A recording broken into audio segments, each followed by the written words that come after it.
A very warm welcome to all of you and my sincere namaskar from the India. I will be discussing the revolutionizing education, the implementation of virtual reality in Indian schools. Myself, Dr. Yash Sharma from Central University of Kerala in India. Virtual reality, as we know, the commonly known as VR, has the potential to transform the education all across the world.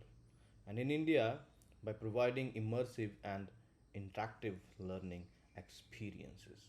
Because the virtual reality has that immense possibility that we can have that immersive media even if there is a lack of the laboratory or other thing in the school education. So let's have a look on the school education in India. There is about 14.89 lakh schools in India. Roughly, you can say the 1.48 million, out of which the 12.34 lakh school are only in the rural areas. So most of the schools these are in the rural areas, and 2.54 lakh schools are available in the urban settings, that is in the seating or some nearby places in and around the cities. To manage these 1.48 million schools, there is about 95 lakh teachers. And if you see the ratio of the teachers, so we have the more female teachers, that is 48.76 lakh female teacher and 46.30 lakh of the male teachers. And if you go to the number of students that have been enrolled in 1.4 million schools, you will be amazed to see that the number is much more higher than the some of the total population of some of the countries in the world. So we have 26.52 million children in the school setup, and out of which we can say that the boys it's a 13.79 lakh, and the girls are 12.73 lakh girls.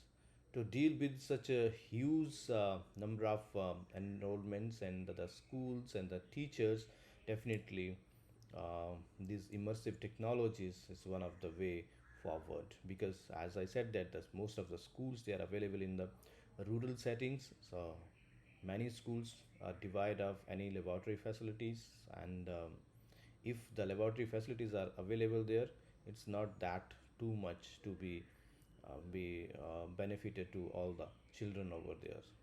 Okay, so then the technologies like augmented and virtual reality are definitely going to help in Indian schools.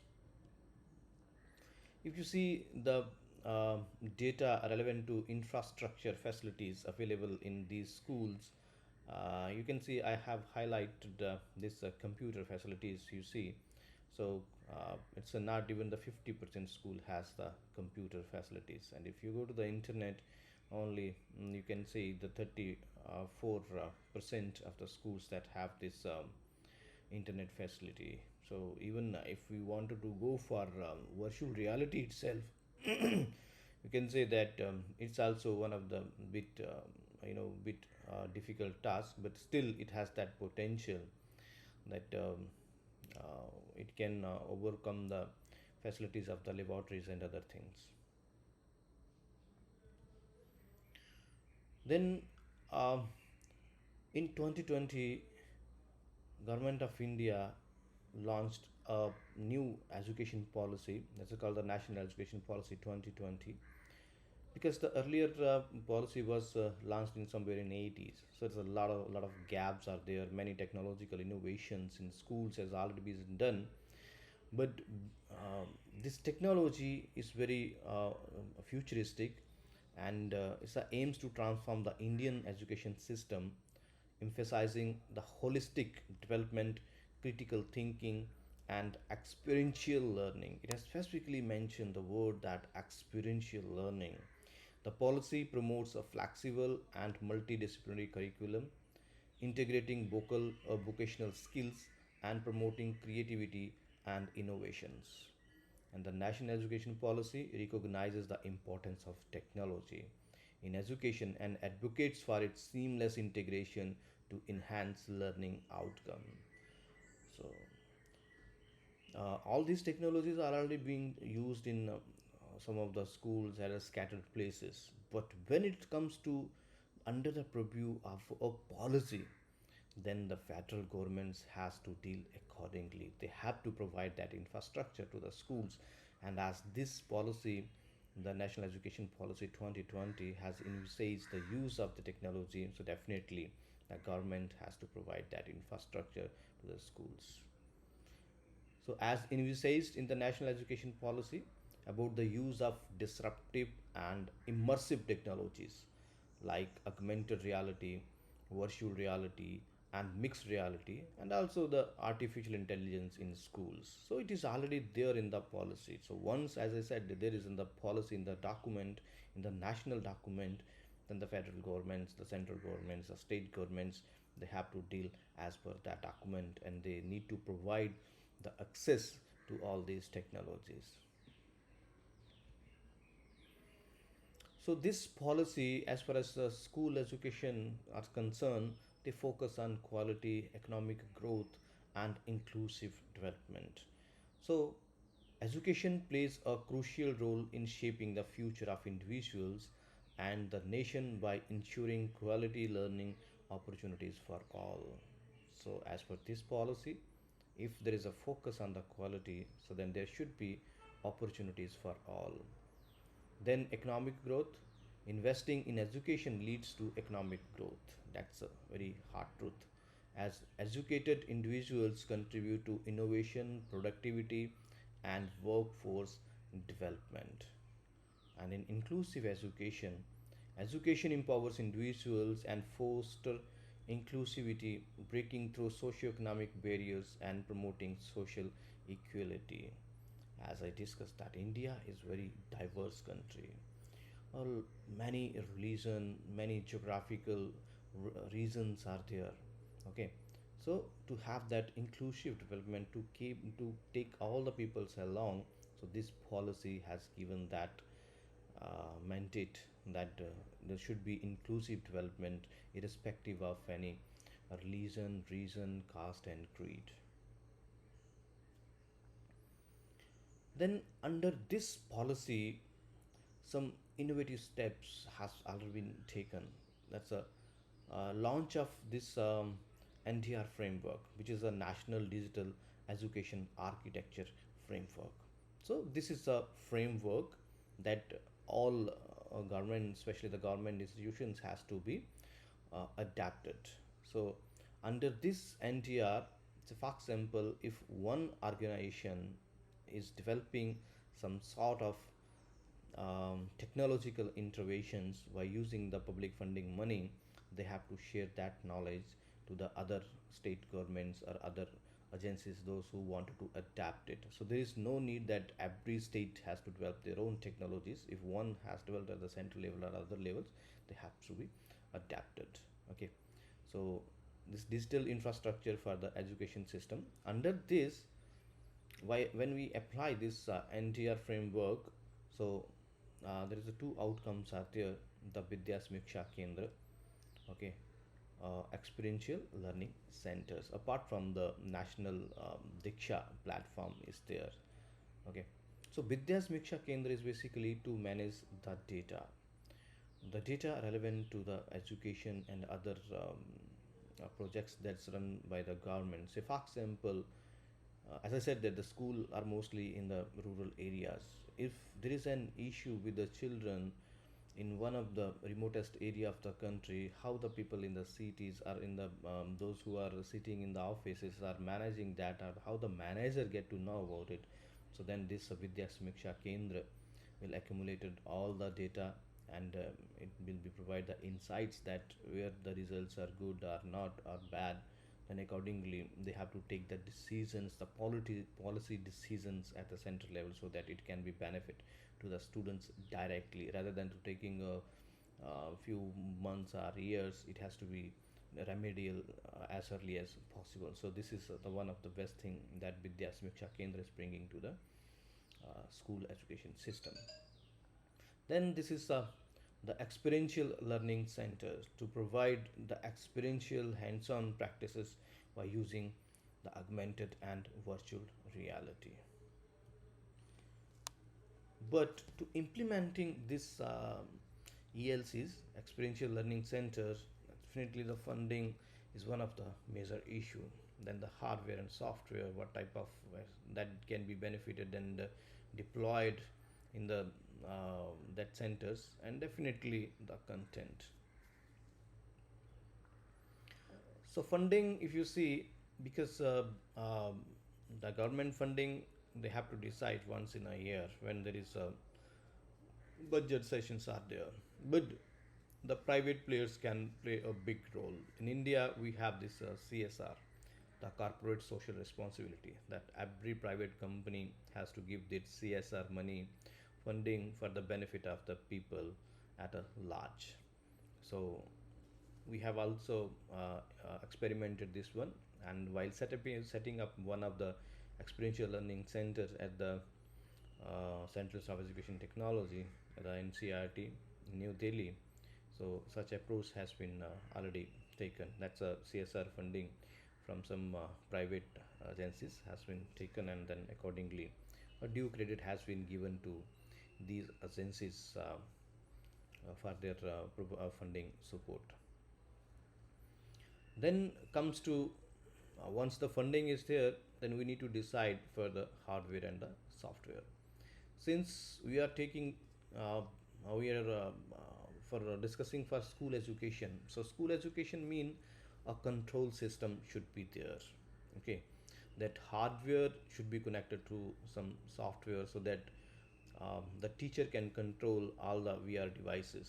Okay, and the content, only that content will be rendered, that the teach on the basis of the choice of the teachers, not that although these are the standalone devices, but they have to behave in a synchronization manner. So there should be synchronization in a classroom setting, and the devices that we had go for, because this is a one time purchase, upgrading is very difficult to devices. Maybe it take a few more years to upgrade that experiential learning center because of the funding issues. So definitely the standalone devices with some six DOF that has been all the new configuration has been taken into considerations while purchasing these devices. And you can see the setup, that's the one tab is there, and then all the devices is there. So basically the content, the app which is installed on this tab, and the tab will be available with the teacher, and teacher has to render the content. All devices are connected to the internal Bluetooth and Wi-Fi to this tab, and only the content, the teacher that content wants to be rendered, only that content is available in all the devices in a control setting. So that's a really very good idea to have a synchronization in the virtual reality, so that every students can have that same type of content. When it comes to the content, so definitely the content should be relevant to the Indian school system, sync with the textbooks, that it should have that accent of the Indian origin. Okay, so many issues are there, because since it's for the school education, in India we have some prescribed textbooks from the central government, that is being run in the central government, and then state, most of the state has adapted these textbooks and developed their own. So it means the content is almost similar all across the country. Okay, so that should be synced with the textbooks, that what is being taught in the classroom settings, that almost same content should be available in the virtual reality. So that was, and then after going through the different agencies, those involving the development of content. So mostly the Western agencies, if you see, they have developed the content to keeping in mind their own regions. So which is slightly may not be benefited to the Indian school systems. So after doing all these exercises, we find out one such agency that's developed the content from the India, which is a Photon VR. They have developed a large number of content. So currently with the partnership with the VR, it's a startup. So this with the Photon, and then this content has been procured from them along with the devices. So you can see the setup to keep safe of these devices. So it is advised that every experiential learning center should have this type of cabin, which is having the inbuilt charging facility. Then there is a Wi-Fi router for the intranet.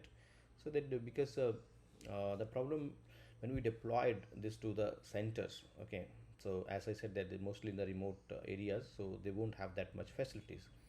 So if they kept inside this one, so definitely it will save from manhandling and other purposes. So this Almira is there. Then as we are using this content for the school education, as I said, because that's my topic. So you will see that although the virtual reality require a large space to interact, okay, with the content, so with the triggers, but here the content is being just consumed by the students passively, not that actively. Okay, so we provide these bean bags for sitting, because the students, if standing for a long time, they may develop some other issues. So since the students are from class 6 to 12, so they can sit, and we have arranged a period accordingly. They can maybe move around this bean bags, so to see the content from all sides, because this is the virtual reality, and the content will be rendered by the teachers having that tab, and all students have the same type of content. So this is a seating arrangement that has been done in the experiential learning center. So that bean bag can be arranged as per the type of the content which is being rendered. Okay, so this is how the setting arrangement has been done.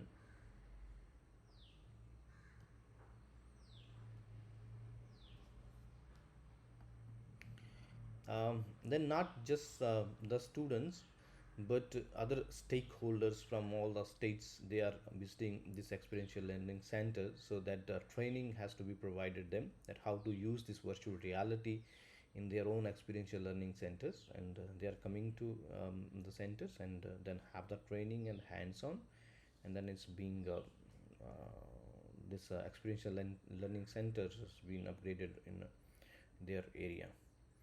You will also see, so some of the administrators, okay, and you can see uh, some of the even the foreign delegates from the some countries, they are also visiting the centers. So you can see that they are enjoying the content, and they come to know that how we have setting up this experiential learning center, so that they can set in their own countries. There are some of the African delegates that visited this, a large number of countries that are visiting this experiential learning center. So there are some of the success stories are definitely here. First, you see this one is the experiential learning center that has been developed in the CIT, the Central of Education Technology, NCRT, New Delhi, which is the premier education technology institute by the government of India, where all the policy decisions, training, content development, and management of the TVs, DTH channels, radio programs, many things that are happening over there. That you can see that's a it's a so learning center is also established over there, so that they can as a sample, you can see anyone can visit these centers and have that insights from this experiential learning center. So this is also one of the success story that almost all states and union territories has taken the training how to run this virtual reality in their and own states, and how to set up these centers that has already been trained. And apart from that, the nearby school children, they had shared their timetable, and they are coming in the batches over there. So to enjoy this virtual reality and have a glimpse of this virtual reality in the experiential learning center.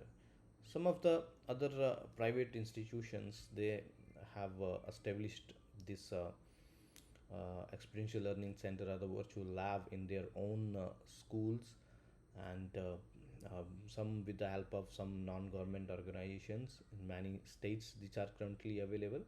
And slowly I'm seeing that maybe in the coming years we will have this more such labs in the country that can help the students um, to have that immersive experience in virtual reality.